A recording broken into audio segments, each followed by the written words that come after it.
স্বামীর মৃত্যুশোকে দগ্ধ হয়ে মাদ্রি গ্রহণ করেন সহমরণ। আর অশ্রু সজল চোখে কুন্তী গঙ্গা নদীতে স্বামীর চিতাভস্য ভাসিয়ে ৫ পাণ্ডবকে নিয়ে হস্তিনাপুরের পথে যাত্রা শুরু করেন। কুন্তী বললেন, চলো হস্তিনাপুরে ফিরি, ওখানেই তোমাদের ভবিষ্যৎ অপেক্ষা করছে। অরণ্যের পথ মোটেই সহজ ছিল না।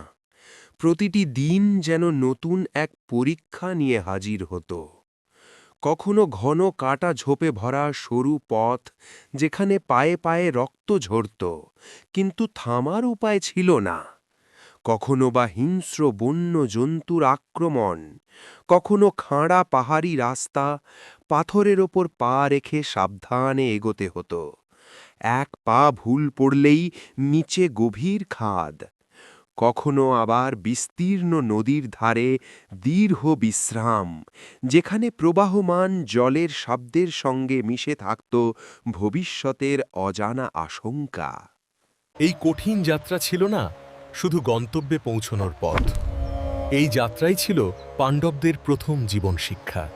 এক সন্ধ্যায় যখন সূর্য অস্ত যাচ্ছিল রক্তিম আলোয়, অরণ্যের বাতাস হঠাৎ গম্ভীর হয়ে উঠল। দেবর্ষি নারদ আবির্ভূত হলেন। তার বীণার ধ্বনিতে যেন সময় থমকে গেল। নারদ কুন্তীর দিকে তাকিয়ে বললেন, তোমার পুত্ররা একদিন পৃথিবী কাঁপাবে, কিন্তু তার আগে তাদের সহ্য করতে হবে ঈর্ষা, ষড়যন্ত্র, নির্বাসন। নারদের কথা শুনে কুন্তী বললেন, যা বিধি লিখেছে তাই হবে। আমি শুধু চাই আমার পুত্ররা যেন ধর্মচ্যুত না হয়। দীর্ঘদিনের যাত্রার শেষে একদিন দূরে দেখা গেল নগরের প্রাচীর। সেই হস্তিনাপুর, কুরু বংশের রাজধানী। পাণ্ডবেরা অবাক হয়ে তাকিয়ে রইল। এত বড় নগর, এত কোলাহল! অরণ্যের নীরবতার পর এ যেন অন্য জগৎ। কুন্তীর চোখে তখন জল।